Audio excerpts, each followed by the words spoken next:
Hello everyone, आप सभी का स्वागत है मेरे चैनल जिसका नाम है मिसेस आनंद क्लासेस और मैं हूँ स्मृति। तो आज मैं लेके आई हूँ आपके लिए चैप्टर म्यूनिसिपैलिटीज। लास्ट क्लास हमने किया था एमसीक्यूज, हमने प्रैक्टिस किया है बहुत सारे on local government that is Panchayati Raj पे। तो अगर आपने वो एमसीक्यूज नहीं देखे और सॉल्व नहीं किए हैं तो आप बहुत बड़ा मिस्टेक कर रहे हैं। आप प्लीज़ मेरे चैनल पे जाइए और शॉर्ट वीडियोस में जाइए, आप देखेंगे वो सारे मैंने एमसीक्यूज आपको सॉल्व करवाए हैं। बहुत इजी भी आया है और मीडियम कैटेगरी के भी एमसीक्यूज लोकल गवर्नमेंट पंचायती राज पे आया हुआ है। ठीक है, वो जो क्वेश्चंस है वो प्रीवियस ईयर क्वेश्चंस है जो यूपीएससी में पूछे गए हैं। ठीक है, आप जाके विजिट कर सकते हो। आज हम लोग स्टार्ट करेंगे म्यूनिसिपैलिटीज। ठीक है, The term urban local government in India signifies the governments of an urban area by the people through their elected representatives. So जो municipalities है वो urban area को relate करता है। Okay, urban local self government आप बोल सकते हैं। Okay, there are 8 types of urban local governments in India. So 8 types है। कौन कौन से टाइप्स है? पहला municipal corporation, municipality, notified area committee, ये सब के बारे हम लोग डिटेल में इस चैप्टर में पढ़ेंगे। ठीक है, township, town area committee, cantonment board, township, port trust and special purpose agency. The system of urban local government was constitutionalized through the 74th Amendment Act of 1992. So किस अमेंडमेंट एक्ट के तहत ये बना हुआ है? 74th amendment act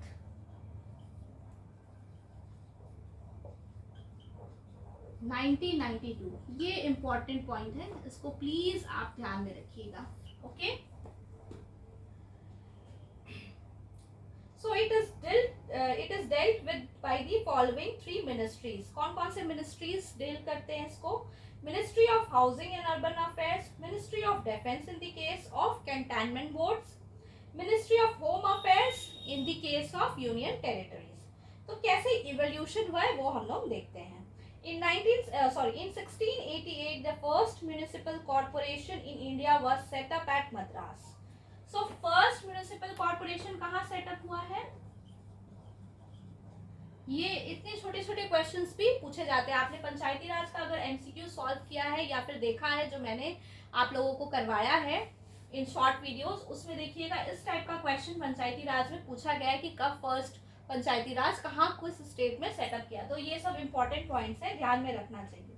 the first municipal corporation in India was set up at Madras. So municipal corporation first कहाँ पे हुआ है? मद्रास में। ओके,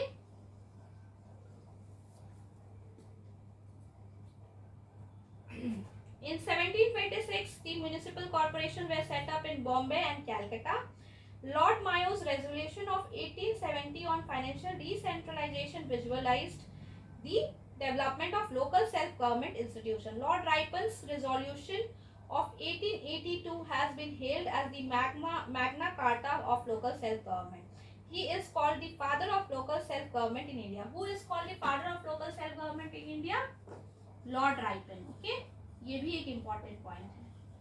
कभी कभी यूपीएससी ना ऐसे छोटे छोटे पॉइंट्स भी पूछ लेती है जो हम ध्यान नहीं देते, मिस कर देते हैं। So this is also important. Lord Ripon को father of local self government बोलते हैं। ठीक है,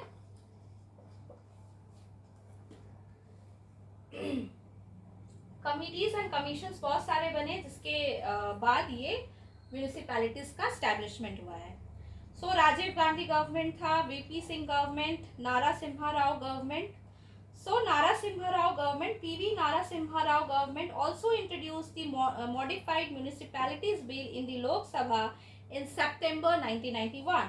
It finally emerged as the 74th Amendment Act of 1992 and came into force on 1st June 1993. So किस कमिटी के थ्रू ये बना है? नारा सिम्हा राव गवर्नमेंट। नारासिम्हा राव गवर्नमेंट के बाद अमेंडमेंट एक्ट स्टैब्लिश हुआ, 74th अमेंडमेंट एक्ट ऑफ 1992 के थ्रू पे ये अर्बन लोकल सेल्फ गवर्नमेंट की बात आई। ओके, तो अब देखते हैं 74th अमेंडमेंट एक्ट ऑफ 1992 में क्या है। ओके,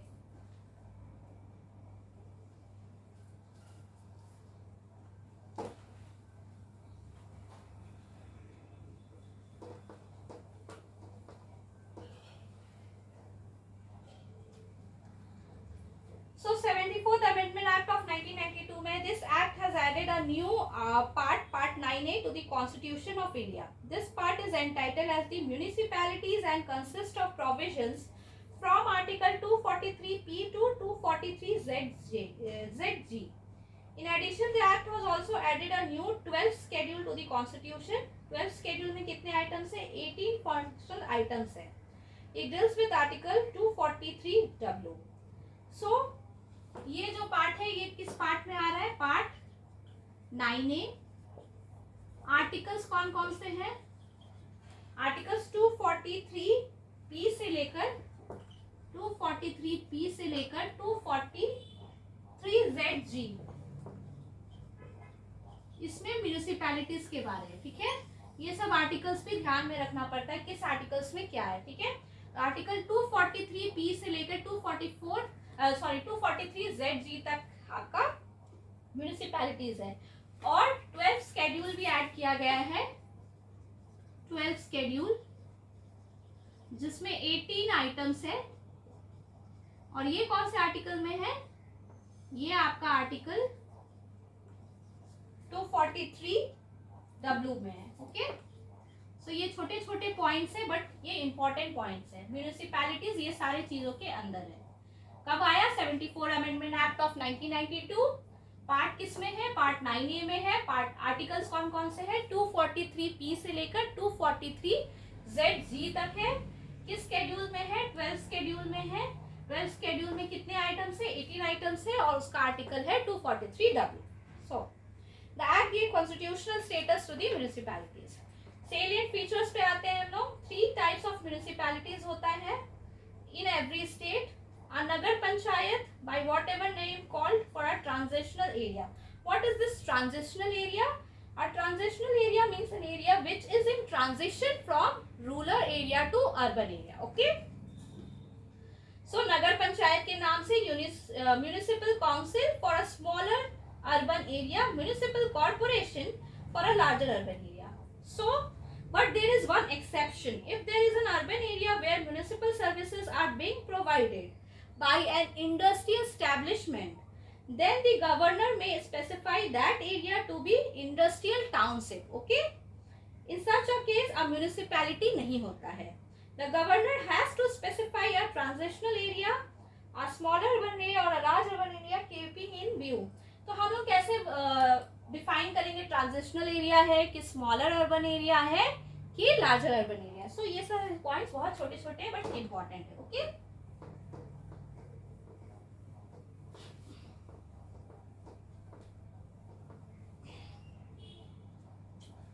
सबसे पहले ट्रांजिशनल एरिया को हम लोग क्या बोलेंगे? Nagar Panchayat. Okay,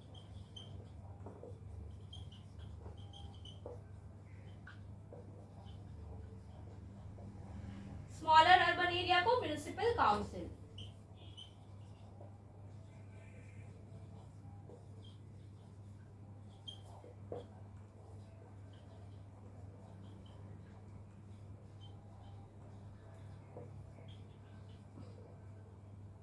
municipal corporation किसको बोलेंगे? Larger.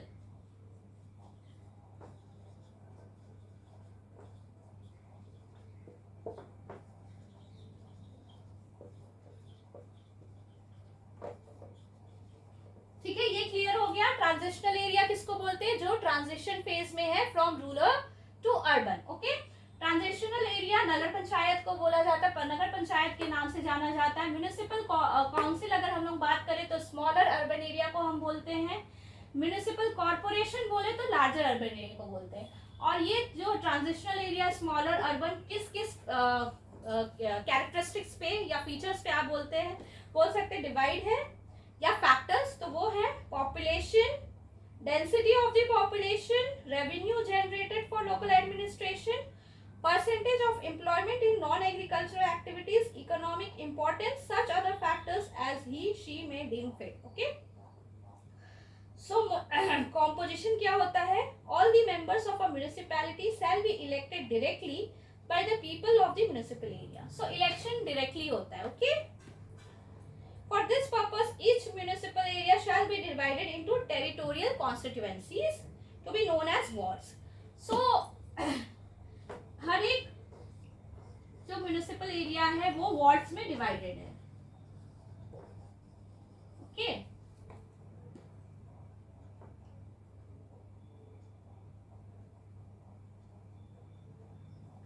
The state legislature may provide the manner of election of the chairperson of a municipality. So state legislation बताती है chairperson का कैसे election होगा. Persons having special knowledge or experience in municipal administration without the right to vote in the meetings of, जो representation of ये सारे person का भी होता है लेकिन उन्हें राइट टू वोट नहीं होता है. स्पेशल नॉलेज हो या फिर एक्सपीरियंस हो municipal administration. Members of the Lok Sabha and the state legislative assembly representing constitutions that comprise wholly or partly the municipal area. The members of the Rajya Sabha and state legislative council registered as electors, the chairpersons of committees, ये सारे भी represent करते हैं municipalities में. Okay. Wards committee, there shall be constituted a wards committee भी होती है जिसमें one or more wards होते हैं within the territorial area of a municipality having population of 3 lakh या more. 3 लाख या more होगा तो हम लोग बोलेंगे कि वो वहाँ पे wards committee consist होता है. रिजर्वेशन ऑफ सीट्स भी होते हैं for scheduled castes and scheduled tribes in every municipality उनके पॉपुलेशन के हिसाब से. ठीक है. Proportion of their population to the total population. Further it provides for the reservation of not less than 1/3 of the total number of seats for women. सो ये भी एक बहुत इंपॉर्टेंट पॉइंट है. ठीक है. Including the number of seats reserved for women include belonging to the SCs and the STs. So SCs और STs को include करके 1/3 of the number of seats should be reserved for the sake of women. Okay? तो ये सारे points important है. So the reservation of seats as well as the reservation of offices of chairpersons in the municipalities, Article 334 के according होगा, which is presently 8 years till 2030 तक valid है. Okay? Duration कितनी होगी? 5 years. ओके. ये तो सबसे इजी होता है समझना. ड्यूरेशन कितनी होगी? ड्यूरेशन 5 years होगी. ओके.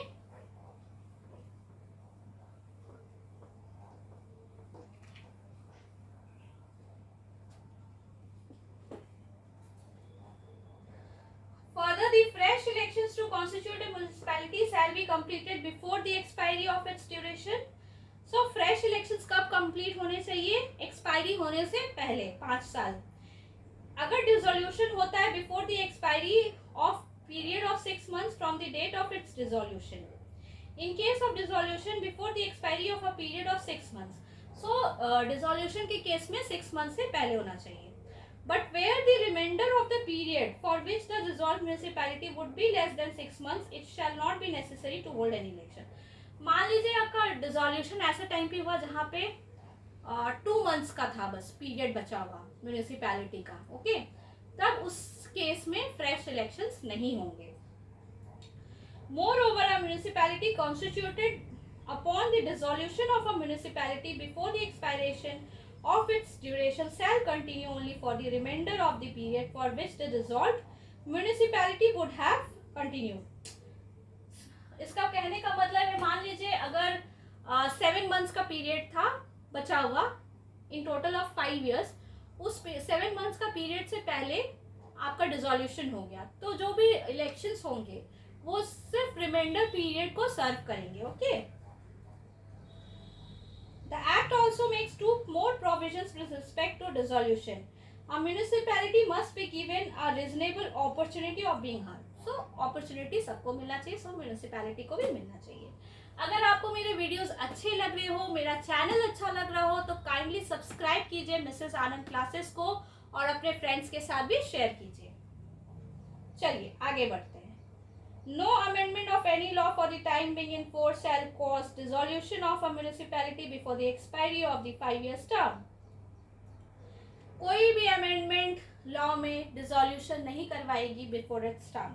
सो डिस्क्वालिफिकेशन कैसे होता है? Disqualified under any law for the time in force for the purposes of elections to the legislature under any law made by the state legislature. However, no person shall be disqualified on the ground that she is less than 25 years of age if she has attained the age of 21 years. So minimum age requirement यहाँ से मिलता है हमें, okay? 21 years होनी चाहिए municipalities में, आपको बनना है मेंबर, तो minimum age 21 years. So this is also very important, small point but important. So state election commission के क्या काम है? इलेक्शन करवाना, ओके? पावर्स एंड फंक्शंस क्या है म्यूनिसिपैलिटीज की? The preparation of plans for economic development and social justice, the implementation of schemes for economic development and social justice, and जो भी 18 आइटम्स है 12th शेड्यूल में जो हमने स्टार्टिंग में पढ़ा था उससे रिलेटेड जो भी है।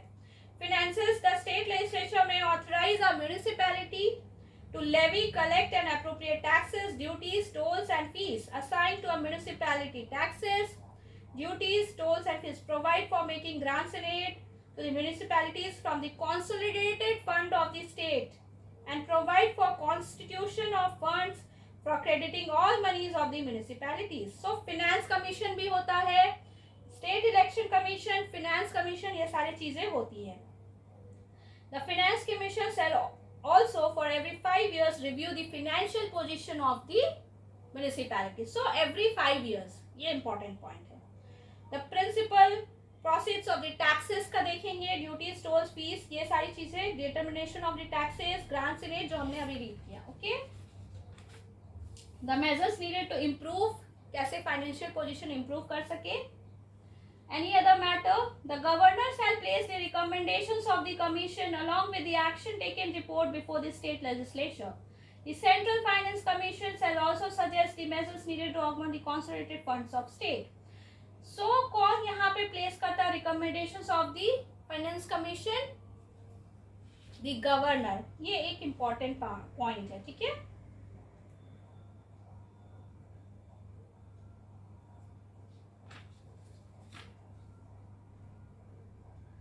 Audit of accounts, the state legislature में make provisions for respect to the maintenance of accounts. Application to union territories, the provisions of this part are applicable to the union territories. However, the president may direct, okay? In exercise of the above power, the president directed that the provisions of article 243 ZD, Committee for District Planning, 243 ZD, Committee for Metropolitan shall not apply to the National Capital Territory of Delhi. So, president ऐसे करते हैं, ठीक है? Exempted areas कौन कौन सी है? It shall not affect the functions and powers of the Darjeeling Gorkha Hill Council of the West Bengal. 10 states जो हमने पढ़ा था लोकल सेल्फ गवर्नमेंट पंचायती राज में, वहाँ यहाँ भी सेम 10 स्टेट्स है। आंध्र प्रदेश, तेलंगाना, झारखंड, छत्तीसगढ़, गुजरात, हिमाचल प्रदेश, मध्य प्रदेश, महाराष्ट्र, उड़ीसा और राजस्थान, ठीक है? ये सारे स्टेट्स में नहीं होगा applicable. Presently, there are a total of 10 tribal areas in the 4 states of Assam, Meghalaya, Tripura and Mizoram, जहाँ पे नहीं होगा।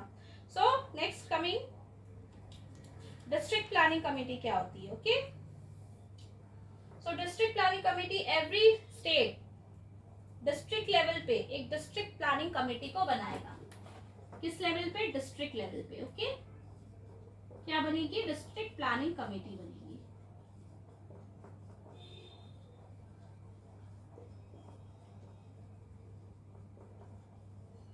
Okay?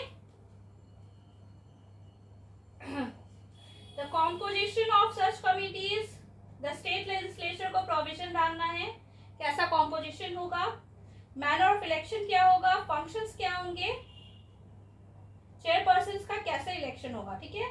The act lays down that 4/5 of the member of a district planning committee should be elected. कैसे elect होगा? By the elected members of the district panchayat and municipalities in the district from amongst themselves. Okay? So 4/5 किससे elect होगा? Elected members से होगा. कहाँ के elected members से होगा? उसी district के पंचायत and municipalities के, ठीक है।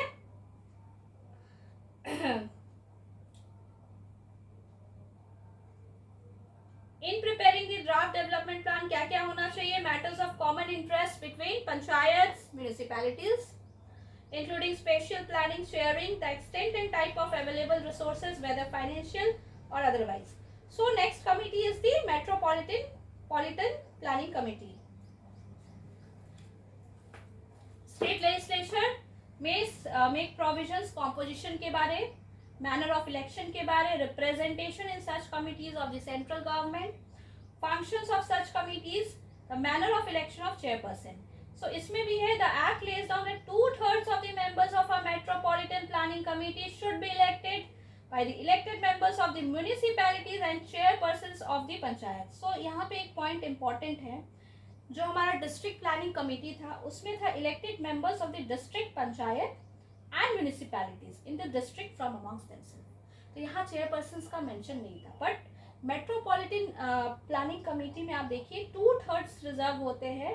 2/3 कैसे इलेक्ट होंगे? Elected members of the municipalities and chairpersons of the panchayat को भी यहाँ पे इंक्लूड किया गया, but not all the like members of the panchayat but chairpersons of the panchayat. So metropolitan, जो यहाँ पे हमारा मेट्रोपॉलिटन प्लानिंग कमेटी है,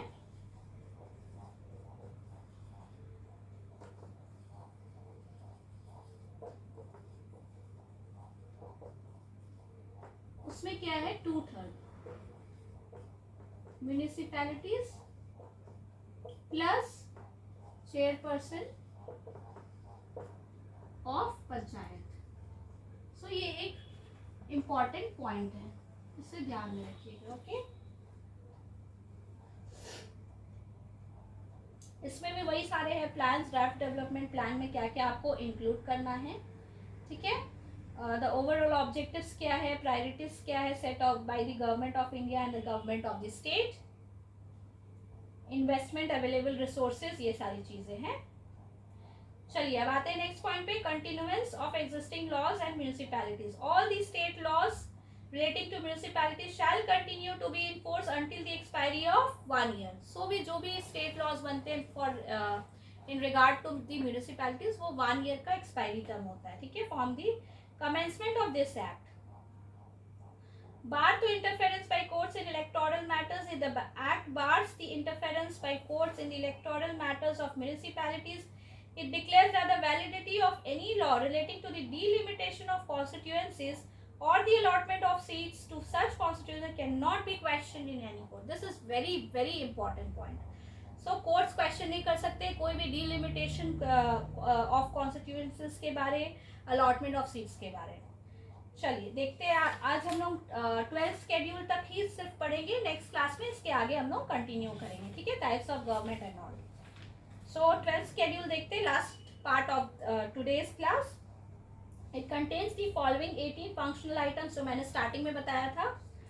first, urban planning including town planning, regulation of land use and construction of buildings, economic social development के बारे देखना है, roads, bridges, water supply for industrial, domestic, public health, sanitation, fire services, urban forestry, protection of the environment and promotion of ecological aspects, safeguarding the interest of weaker sections of society, slum improvement and upgradation, urban poverty, urban amenities such as parks, gardens, promotion of cultural, educational and aesthetic aspects, burials and burial grounds, cremation grounds, cattle ponds, vital statistics, registration of births and deaths, ये सारी चीजें municipalities के अंदर आती हैं।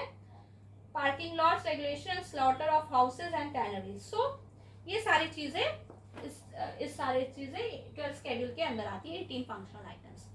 सो आज की class के लिए इतना ही. ये पार्ट 1 था. पार्ट 2 में हम लोग ट्राई करेंगे इस चैप्टर को फिनिश करने का. अगर हो पाए तो प्लीज आप लोग भी रीड करके आइएगा, और कोई डाउट्स होने से please comment me in the comment box, and also like and subscribe to my channel, that is Mrs Anand classes. अगर आपको अच्छे लग रहे तो प्लीज सब्सक्राइब कीजिए मेरे चैनल को, ताकि मुझे भी मोटिवेशन मिले आप सभी को इंटरेस्टिंग तरीके से पढ़ाने के लिए. और मैं इस चैप्टर के बाद भी वैसे ही एमसीक्यूज के वीडियोस डालूंगी जैसे मैंने पंचायती राज के लिए डाला. पीवाईक्यू, स्पेशली पीवाईक्यू, वो बहुत इंपॉर्टेंट है. अगर आप 1-2 मिनट लगा लेते हो तो आपके एग्जाम में हो सकता है उसी से रिलेटेड कुछ क्वेश्चन आ जाए next year, that is UPSC 2026. So keep studying, be safe, be happy. Have a good day. Thank you.